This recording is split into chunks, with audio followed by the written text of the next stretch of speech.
How's it going, guys? It's Cole from See Through Panel showing off Blood Rck by Andrew Krahnke, or Krahnke. I'm not sure how to pronounce it, and I'm going to call him Andrew K from now on. Published by Image Comics in a trade paperback retailing for $15 US.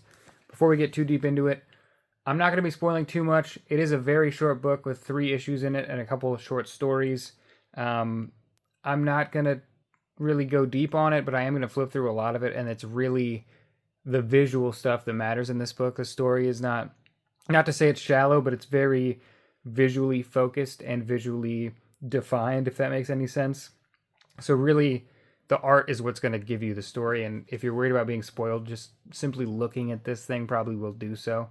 Although I will say, in terms of spoilers, there's not really much. It's not story heavy. It's more of an experience and a visual adventure, let's say. So read it first if you're really worried about it, but I think really what you're going to get out of this book is that the art is beautiful, and it's kind of like a world building exercise almost in terms of like the story, where it's we'll get into it. We'll get into it. How about that? So Andrew, or Andrew K, however you pronounce his name, has made what I initially thought going in was like a Conan style fantasy book, where it was going to be like this guy, you know, getting into antics and having sword fights and doing all that stuff you expect in a pulp fantasy book. It's really not that. Bloodrik is what he calls himself, the king of the woods. And he really just lives alone in a huge forest. It's wintertime during all of this story and the short stories. And it's about survival. It's really about him just trying to eat. We open with him hunting. He's clearly out of arrows because it's said that he can hit any shot, and he's a masterful hunter, but he just has to throw his hand up and curse at a bird. And it's, in the beginning, just a simple survival story of him chasing this deer and then kind of getting into the main story by following that deer. And honestly, the visuals captivated me instantly. It's almost like a super rough James Stokoe in terms of the shading, but it's really, that's all I can compare it to. I can't really think of something to compare it to besides that, but it's really not that. Like, I wouldn't call it a James Stokoe clone by any means. It's just the closest thing I have. A lot of very vertical line shading. You don't really get a lot of crosshatch or anything. It's always these like really, I want to say thin, but they are extremely noticeable vertical lines. Very stylized. And it's rough in the best way possible. Really, the takeaway from this book is that this is a self-made, one-man show kind of comic, and it is so refreshing to feel the passion that Andrew has put into this book. And you can really, every single page, every line of dialogue, even these in-between scenes, these kind of chapter breaks, are just drenching with, they're drenched with like this passion and this want to make this book. And he gives you a lot of process in the beginning and at the end. Tells you how it took, he drew his first sketch of Blood Rck in 2009, and he couldn't get it off the ground for 10 years. He just was having writer's block, and he wasn't happy with his work. And he eventually, around 2020, 2019, started making ash cans and just really doing all this. And it really just feels like a super passionate indie project that landed at Image with the help of some big names to get it there. And it's so nice to see. I love this shot here. Him laying in the snow, unable to move because he's dying of starvation. Just picturing himself as king of the woods with all these animals with arrows in him.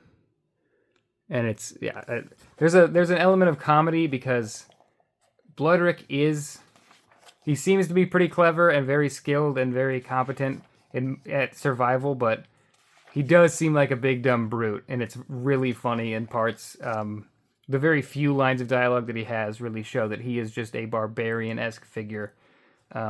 Whereas Conan is called Conan the Barbarian, but he is a sly, kind of, I guess, however the story needs him to be, he's equally physically capable and mentally capable, whereas Bloodrik is 99.9% physical.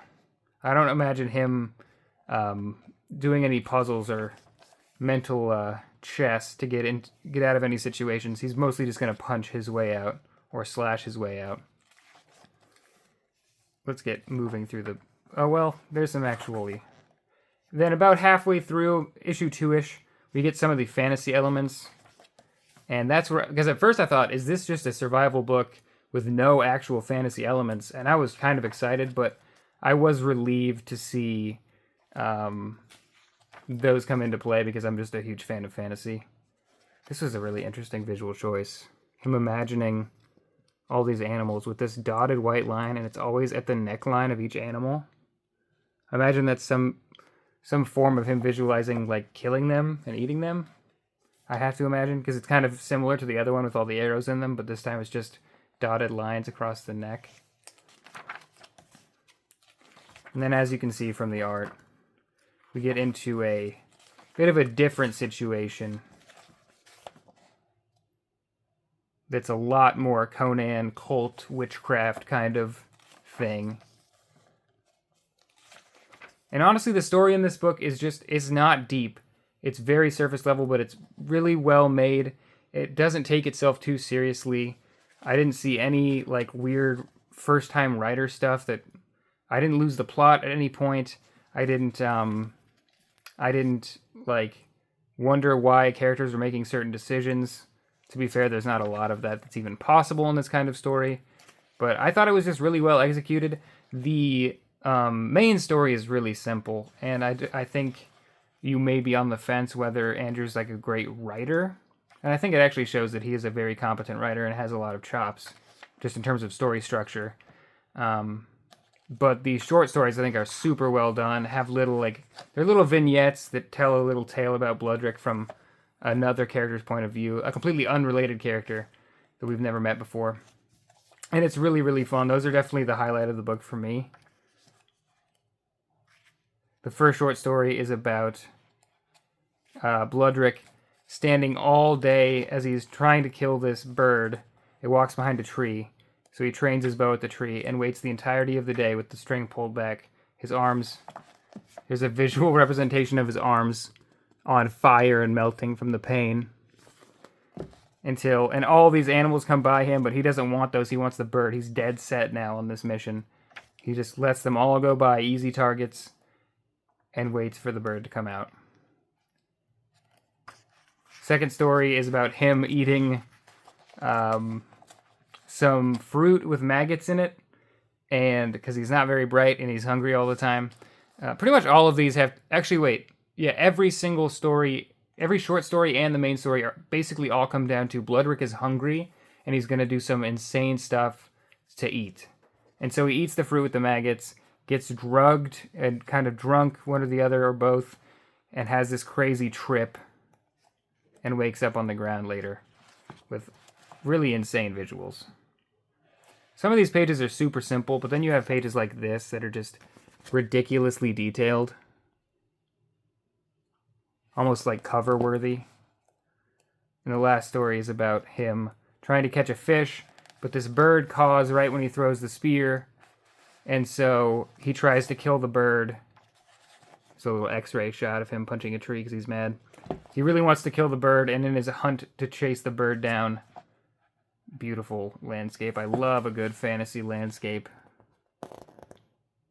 In his hunt to chase the bird down, he stumbles upon a little pool of fish that's super plentiful, and he can easily get food. And then he and the bird kind of become friends, or at least acquaintances.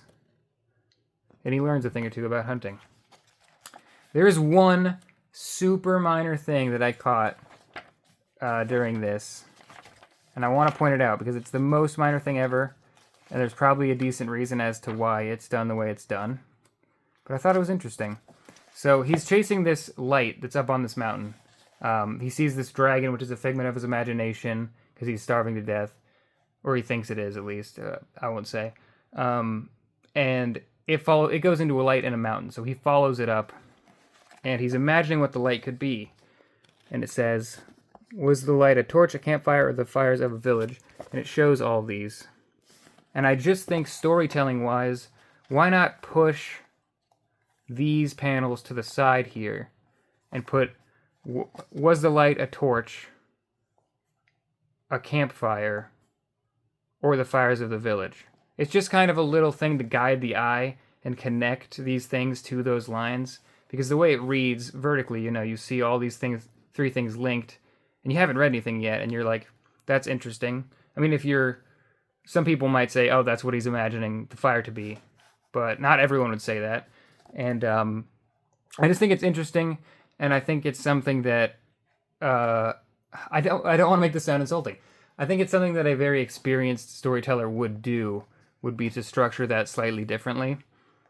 That's not to say that he's not one. I think Andrew did a phenomenal job, and I really loved this book. That's kind of like, it's honestly a compliment. That's the only thing I can think of that tripped me up in this entire book. It's a phenomenal piece of work. It's right up my alley. Fantasy based, super simple, beautifully detailed artwork. And he did like I said at the beginning, I haven't said it much, but the main point of this video I want to drive home is that this is a piece of work made by one man doing quite literally everything. He started out in 2009, and it's been kind of a passion project that he can't complete, and puts it out in ash cans. Finally makes a 3-issue series with backups in each issue. And then the backups become our short stories in the end. And I thought it was just wonderful, and I really just thought it was so charming, even though there's some horrible violence. This is just the sight of these pages is ridiculous.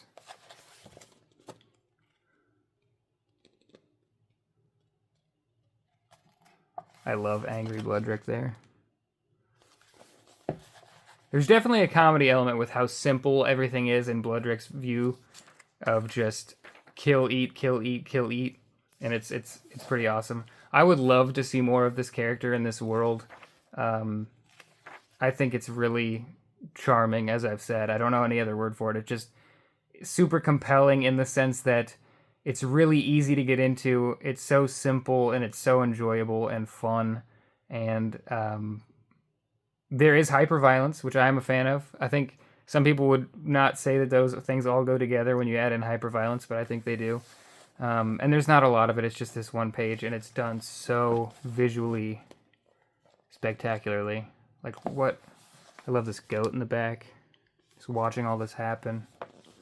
See, this is what reminds me of Stoko. There's no spotting blacks. There's no, like, ink really on the page.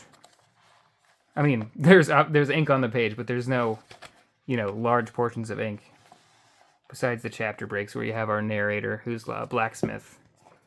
And then you get, as I said, this process in the front where he talks about how this came to be and his experience getting to the actual creation of this project.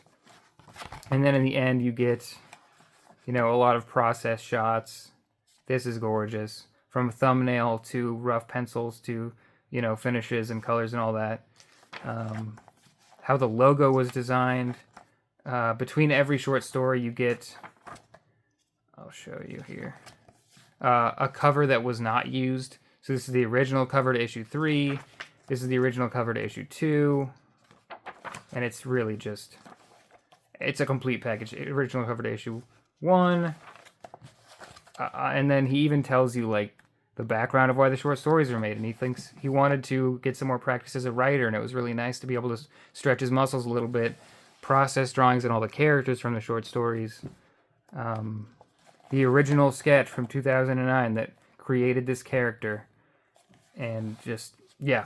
So it was really awesome. I really, really enjoy reading something like this from a new creator who does it all themselves, who just seems so passionate. And I really hope that there's a future for Andrew out there. I feel so bad I can't say his name. I should have looked it up before this, but Krahnke or Krahnke, I don't know. It sounds German to me, but I'm pretty sure he's an American kid. Sorry.